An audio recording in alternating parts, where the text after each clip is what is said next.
Hi, my name is Chuma Mgcoyi, and I live at F81, the farm. I'm a food activist, and my food activism started in 2013, whereby when I'm one of the founders of a project called Nabanye, which means feed others, where we started a food garden on the site in 2013, which over the years it went apart. But other than that, I've been part of the organizations around. I'm part of a local movement called Food Sovereignty Campaign, where I intend for Surplus People's Project for 3 years around building gardens in schools and in communities. So over the years, I've been part of the movement as much as now my focus is on building my livelihood, which is growing for the household and build from and expand from that. So basically, being part of food sovereignty is one of my passion, which is creating platforms where locally we share as growers knowledge or seeds or resources.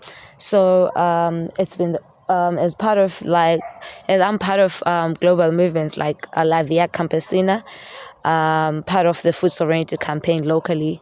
We part of other partnered organizations like La Via Campesina, Chuma Mgcoyi, and so on. So driving context around food and food growing, especially around agroecology and permaculture, which is one of my passions.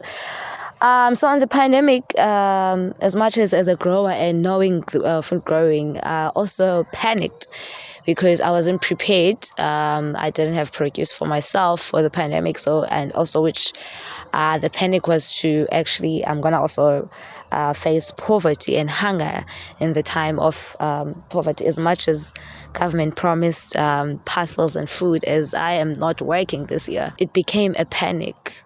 But through the CAN groups,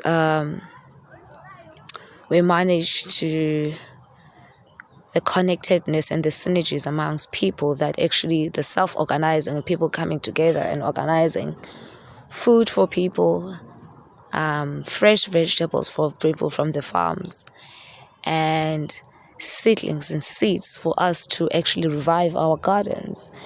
And that actually created connectedness within the community itself, not just the Tambus Glove can, but just sharing with the book up can, like we met ladies that also are growing community gardens, and we're sharing compost and seeds.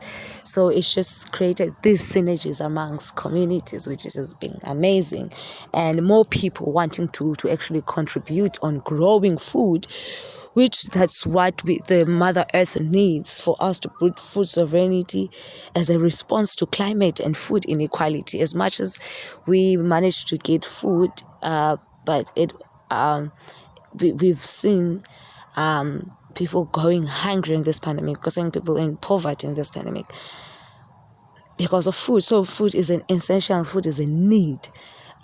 So people taking forward growing food, this is what we need to be going forward as humanity, for Mother Earth, helping it and creating that biodiversity, working with it.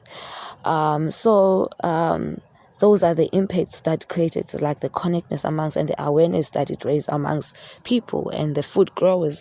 And the food growers group, which is on the CAN, it became a space where even we see City of Cape Town availing parks for people to start growing, and spaces where there's engagement with the city and people. So this is because of the start of the food growers, there's a lot of engagement and just shifting on the ground that's happening, which is not individually, not shared as yet, but there is. People are telling that people got the title, the listings within spaces. There's not a lot, but I can't talk about the stats, but I can do that and see the listing of people. So as part of getting of the admin of the growers group, so there's been so many lessons around about that I learned, and the lesson that people can govern, working together. People can actually, without government, without any people self-organizing, people can work together. And in the long term, and people, as they are actually growing food, we are not just working the soil now, but for the future, as much as we know that we are in a crisis with climate, this is going to actually help for the next generation, creating this biodiversity, and also feeding people, more feeding, also gonna address the hunger. People will get feed, and also just gardening itself is therapeutic. It's healing.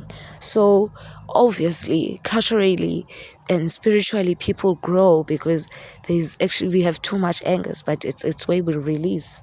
It has those actually positive impacts in our life, not just on the soul, but also as individuals. And as more people are growing now, so as we are now talking about now these practices, and now learning from the groups that we've created since the pandemic, is that we are sharing the way of practices of how to growing.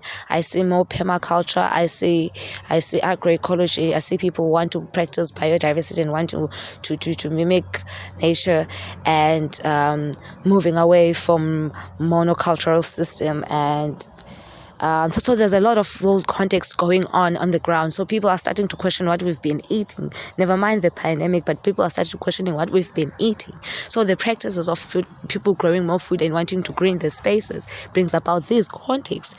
So going forward, I think we are rebuilding a regenerative culture if people are starting to want to localize and growing food locally, and just not just about growing the food, but synergies and knowing who is in your community, know your doctor, know your farmer, you know who. So I think that's the way we need to start. So yes, I think I'll end there, as much as I will actually talk much about sovereignty, as I'm thinking people should start building more food locally, and local market agro-processing, from garden to agro-processing. So yeah, it affirms the current approach to food system. It highlights the importance to a transformative alternative controlled by farmers. So it's controlled by people on the ground. This is the self-organizing group, which is the CAN initiative group. It's self-organizing, and it's people driving it. It's people stating what they actually want as food growers. And I think it affirms the current to our problems into a food system, and how actually now people, small farmers, are going to be feeding the world.